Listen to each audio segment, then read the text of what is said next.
নমস্কাৰ নতুন এটা ভিডিঅ'লৈ আপোনালোক সকলোকে পুনৰবাৰ স্বাগতম জনাইছোঁ।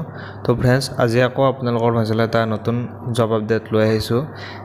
আইবিৰ ফালৰ পৰা অৰ্থাৎ ইণ্টেলিজেন্ট ব্যুৰোৰ ফালৰ পৰা পুনৰ নতুনকৈ ভেকেঞ্চি মুকলি কৰা হৈছে। আইবি মানে হৈছে ইণ্টেলিজেন্ট ব্যুৰো, আৰু ইণ্টেলিজেন্ট ব্যুৰোৰ ফালৰ পৰা ছিকিউৰিটি এছিষ্টেণ্টৰ মটৰ ট্ৰেন্সপৰ্টৰ কাৰণে নতুনকৈ পোষ্ট মুকলি কৰিছে। প্ৰায় আপোনালোকৰ 455টা নতুনকৈ ভেকেঞ্চি মুকলি কৰা হৈছে। আমাৰ অসমতো আপোনালোকৰ ভেকেঞ্চি দেখিবলৈ পোৱা যাব বহুতখিনি।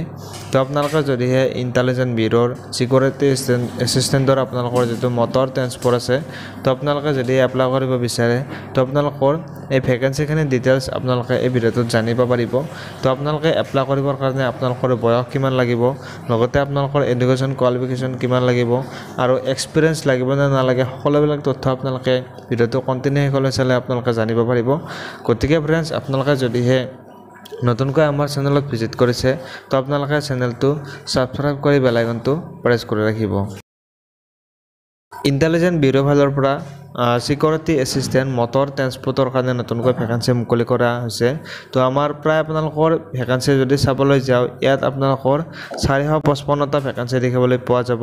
তাৰ ভিতৰত ইউআৰ 219টা ভেকেঞ্চি আছে, অৰ্থাৎ যিটো জেনেৰেল কেটেগৰী, অ'পেন কেটেগৰী, তাত 219টা ভেকেঞ্চি আছে। আৰু এই ভেকেঞ্চিখিনিত সকলো কেণ্ডিডেটৰ অৰ্থাৎ সকলো কাষ্টৰ কেণ্ডিডেটে কম্পিটিশ্যন কৰি আপোনালোকে চাকৰি ল'ব পাৰিব। আৰু ইয়াত আপোনালোকৰ যিটো OBC NCL আছে, তাত আপোনালোকৰ 90টা ভেকেঞ্চি আছে। SCত 51টা 51টা ভেকেঞ্চি আছে। STত আছে 49টা, আৰু EWSত আছে 46টা ভেকেঞ্চি দেখিবলৈ পোৱা যাব। আৰু যিটো পোষ্ট নেম সেইটো হৈছে ছিকিউৰিটি এছিষ্টেণ্ট মটৰ ট্ৰেন্সপৰ্টৰ কাৰণে ভেকেঞ্চিখিনি মুকলি কৰা আছে। আৰু ইয়াত যদি চাবলৈ যাওঁ ফ্ৰেণ্ডছ, ইয়াত এটা আপোনালোকে ভাল চেলাৰী লাভ কৰিব।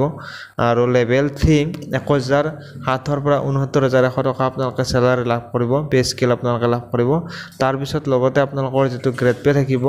আৰু যদি কোৱালিফিকেশ্যনটো চাবলৈ যাওঁ, এই পোষ্টত আপোনালোকে এপ্লাই কৰিবৰ কাৰণে আপোনালোকৰ কোৱালিফিকেশ্যনটো মিনিমাম কোৱালিফিকেশ্যন হৈছে মেট্ৰিক পাছ। আপোনালোকে যদি চিম্পল মেট্ৰিক পাছ কৰিছে, তো আপোনালোকে এপ্লাই কৰিব পাৰিব এই পোষ্টত।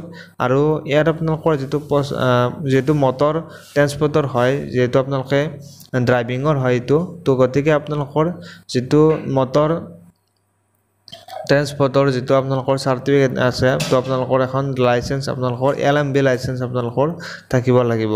আৰু আপোনালোকৰ যিকোনো আপোনালোকৰ গাড়ীৰে আপোনালোকে চাৰিচকীয়া গাড়ীৰে আপোনালোকে সৰু সুৰা পাৰ্টবিলাক আপোনালোকে ভাল কৰিব জানিব লাগিব। তো আপোনালোকৰ তেতিয়া আপোনালোকে ভেকেঞ্চিখিনিত এপ্লাই কৰিব পাৰিব। আৰু ইয়াত আপোনালোকৰ যদি বয়সটো চাবলৈ যাওঁ, ইয়াত আপোনালোকৰ বয়সটো বিচাৰিছে, মিনিমাম বয়সটো বিচাৰিছে 18 বছৰ, আৰু মেক্সিমাম যিটো 27 বছৰ বিচাৰিছে, সেই বয়সটো হৈছে যিসকল নেকি জেনেৰেল কেণ্ডিডেট, ইউআৰ কেণ্ডিডেট আছে, তেওঁলোকে 18 বছৰৰ পৰা 27 বছৰলৈকে এপ্লাই কৰিব পাৰিব। আৰু যিসকল ST SC কেণ্ডিডেট থাকিব, তেওঁলোকে 5 বছৰ ইয়াৰ পিছত ৰিলেক্সেশ্যন লাভ কৰিব। তো আপোনালোকে যদি চাবলৈ যাওঁ ফ্ৰেণ্ডছ, আপোনালোকে 18 বছৰৰ পৰা 32 বছৰলৈকে এপ্লাই কৰিব পাৰিব। আৰু যিসকল OBC কেণ্ডিডেট থাকিব, তেওঁলোকে 3 বছৰ এজ ৰিলেক্সেশ্যন লাভ কৰিব। এইখিনি বিষয়ে আপোনালোকে গম পালে। ইয়াৰ পিছত আপোনালোকৰ যিটো চিলেকশ্যন প্ৰচেছ, তো তাত যিহেতু আপোনালোকৰ এটা ৰিটেন টেষ্ট অনুষ্ঠিত হ'ব, তাৰপিছত আপোনালোকৰ মটৰ মেকানিক টেষ্ট আৰু ড্ৰাইভিং টেষ্ট আপোনালোকৰ ইণ্টাৰভিউ হ'ব। ড্ৰাইভিং টেষ্টৰ আগতে আপোনালোকৰ যিটো এটা ইণ্টাৰভিউ লোৱা হ'ব, তাৰ আপোনালোকৰ সকলোবিলাক কুৱেশ্যন আপোনালোকৰ সোধা হ'ব। আৰু আপোনালোকে যেতিয়া ড্ৰাইভিং টেষ্ট দিব, তো আপোনালোকে তাতো কিছু আপোনালোকৰ সৰু সুৰা পাৰ্টবিলাক আপোনালোকে ভাল কৰিব জানে নে নাজানে, সেইটো আপোনালোকৰ টেষ্ট লোৱা হ'ব। এইটোৰ বিষয়ে আপোনালোকে গম পালে। এই ভেকেঞ্চিখিনিত এপ্লাই আপোনালোকে কৰিব পাৰিব। ইতিমধ্যে এপ্লাইটো ষ্টাৰ্ট হৈ গৈছে। যোৱা 6 তাৰিখৰ পৰা আপোনালোকৰ এপ্লাইটো ষ্টাৰ্ট হৈ গৈছে।